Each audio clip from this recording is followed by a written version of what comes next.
इस वक्त की बड़ी खबर निकल कर आ रही है कन्नौज से। बीजेपी महिला मोर्चा की जिला अध्यक्ष नेहा त्रिपाठी ने खोला मोर्चा। नेहा त्रिपाठी ने अपनी ही पार्टी के पूर्व सांसद सुब्रत पाठक के खिलाफ खोला मोर्चा। मानसिक, आर्थिक, शारीरिक शोषण का लगाया गंभीर आरोप। इस वक्त की बड़ी खबर कन्नौज से। नेहा त्रिपाठी ने डीएम को शिकायती पत्र देकर की सुरक्षा की मांग। सुब्रत पाठक से खुद और परिवार के सदस्यों की जान को बताया खतरा। सुब्रत पाठक पर हत्या की सुपारी देने का भी लगाया गंभीर आरोप।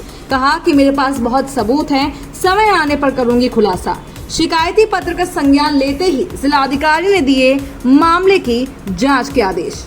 रोज प्रतिदिन में मुझे मानसिक रूप से टार्चर किया जा रहा है। मेरे परिवार के खिलाफ में षड्यंत्र रचा जा रहा है, मेरे खिलाफ में षड्यंत्र रचा जा रहा है। और ये षड्यंत्र के सूत्रधार जो है वो आदरणीय हमारे पूर्व सांसद सुब्रत पाठक जी, जिन्होंने हमारे गेस्ट हाउस को लेकर के हमें ये कहा कि हम भू माफिया हैं। मैं आप सब लोगों को ये बात को अवगत करा देती हूँ कि हमारी जितनी भी जमीनें हैं 35-40 बीघे से ज्यादा जमीन नहीं, और जिसमें हम मेरे खुद के नाम पे सिर्फ 3 बीघे जमीन है। और 3 बीघे जमीन वाली महिला कैसे भू माफिया हो सकती है? और 35-40 बीघे की जमीन में हम मेरे ससुर साहब, मेरी सासू माँ, मेरे हस्बैंड और मेरे देवर देवरानी 6 लोग आते हैं। इतनी सी जमीन में कैसे लोग भू माफिया हो जाते हैं? जो ये बड़ा उससे कह रहे हैं कि चपुन्ना के भू माफिया। और रही बात मेरे गेस्ट हाउस की, राधा रानी गेस्ट हाउस की, तो आज इन्हें ये पर लग रहा है कि वो हमने सरकारी भूमि में बनाया है, अवैध जमीन पे कब्जा किया है।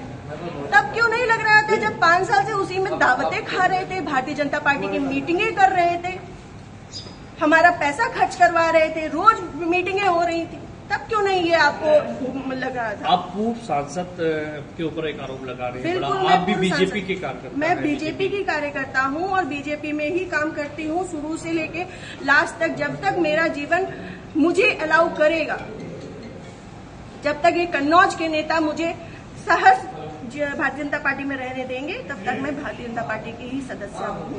पार्टी में आपने इसकी उच्च पद पे लोगों से शिकायत की है? मैंने ये इस विषय के बारे में यहाँ से लेके प्रदेश अध्यक्ष तक को सबको सारी बातें पता है। और आज से नहीं पता है, ये पिछले 2 सालों से पता है। मेरे पिताजी, मेरे ससुर साहब, मेरे हस्बैंड, मेरे हम सब लोगों के लिए हत्या तक का मतलब षड्यंत्र रचा जा चुका है। और विगत के चुनाव के निर्णय के बाद ही रचा गया। पिछली 4 जून को रिजल्ट आया है, पिछली 3 जून को ये हमारे गांव गए थे।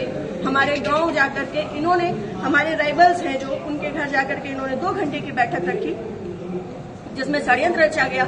और उसके बाद ही उसी दिन इनके एक प्रमुख कार्यकर्ता कहिए, चमचे कहिए, कुछ भी कहिए, वो जीतू त्रिपाठी, उन्होंने मेरे ससुर साहब को फोन किया, जिसकी मैं रिकॉर्डिंग आप सबको भेजूंगी और चाहूंगी कि मीडिया में आप चलाएं। उन्होंने मेरे ससुर साहब को धमकी दी कि अगर चपुन्ना चुनाव नहीं जीता तो आपको 4 तारीख के बाद देख लिया जाएगा।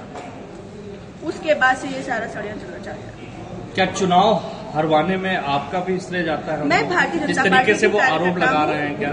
वो कुछ भी कहे, वो तो ये भी कह रहे हैं कि भाई नेहा त्रिपाठी ने 20 लाख रुपए ले लिए थे सपा से। वो तो उनका मुंह है, कुछ भी कह सकते हैं। पर मैं भारतीय जनता पार्टी की कार्यकर्ता हूं और सभी लोग सोशल मीडिया जानते हैं, चलाते हैं। सभी लोग मेरी आईडी में देख सकते हैं कि मैंने किस तरीके से काम किया है। मैं सुब्रत पाठक के लिए काम नहीं करती, मैं भारतीय जनता पार्टी के लिए काम करती हूँ। आपने प्रशासन और पुलिस से शिकायत की इस बारे में? जी, मैंने पिछली 25 तारीख को प्रशासन पुलिस से शिकायत की थी, जिसमें सीओजी की टीम गठित है और अभी तक कोई भी पकड़ा नहीं गया है। क्या मानती है पुलिस, प्रशासन और पुलिस दोनों का कार्रवाई कर रहे हैं? संभवतः हो सकता है, क्योंकि जिस हिसाब से अब दिन बीतते जा रहे हैं तो मेरा भी सब्र का पैमाना टूटता जा रहा है। और मुझे, मेरे परिवार को बहुत ज्यादा खतरा है इन लोगों से जो हमारे दुश्मन हैं। क्योंकि सुब्रत पाठक जी ने, हमारे जो राइवल्स हैं, सभी आजीवन कारावास के मुजरिम हैं। सभी आजीवन कारावास के मुजरिम हैं। मैंने इसमें लिख के भी दिया है। संदीप तिवारी, प्रदीप तिवारी, मनोज अग्निहोत्री, ये बलात्कारी केस के और आजीवन कारावास, गैंगस्टर, इन पे सब तरीके की धाराएं लग चुकी हैं इनमें, ऐसे लोगों के साथ में। और जिसको इन्होंने हम लोगों की सुपारी दी है, अखिलेश यादव उर्फ छक्की, वो निवासी इनकी झहुआ ठठिया। हाँ, यहाँ ठठिया का ही निवासी है, गांव झहुआ है उसका। वो इन लोगों के साथ में, सुब्रत पाठक के साथ में भी जेल में रहा है और इन लोगों के साथ में भी जेल में रहा है फरार है। और अभी फरार है। मोटरसाइकिल और इन लोगों की मोटरसाइकिल भी उनके पास है, अभी तक वो भी बरामद नहीं है। ये लोग सिर्फ मेरा मानसिक, शारीरिक और चारित्रिक शोषण करते आ रहे हैं 2 साल से। मैं 3 साल से मैं बहुत ज्यादा परेशान हो चुकी हूँ।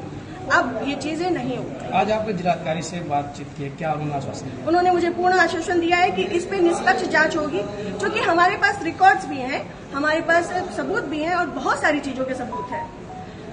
समय आने पे मैं वो सब आपके सामने रखूंगी। जिले में जो भी भ्रष्टाचार हो रहा है, जो जिला पंचायत में भ्रष्टाचार हो रहा है, जो ब्लॉक प्रमुख में भ्रष्टाचार हो रहा है, ब्लॉक में भ्रष्टाचार हो रहा है, वो सारी चीजें मैं आप सब लोगों के सामने रखूंगी। अगर आपकी सुनवाई आज नहीं होती तो आगे क्या कदम उठाएंगे आप? मैं आप लोगों का सहारा लूंगी और आप लोगों का सहयोग, मुझे पूर्ण विश्वास है कि मेरे साथ हमेशा रहेगा। और मैं इस पे अपनी अंतिम सांस तक अब फ्रंट के पैमाने में आकर के लड़ूंगी। Thank you.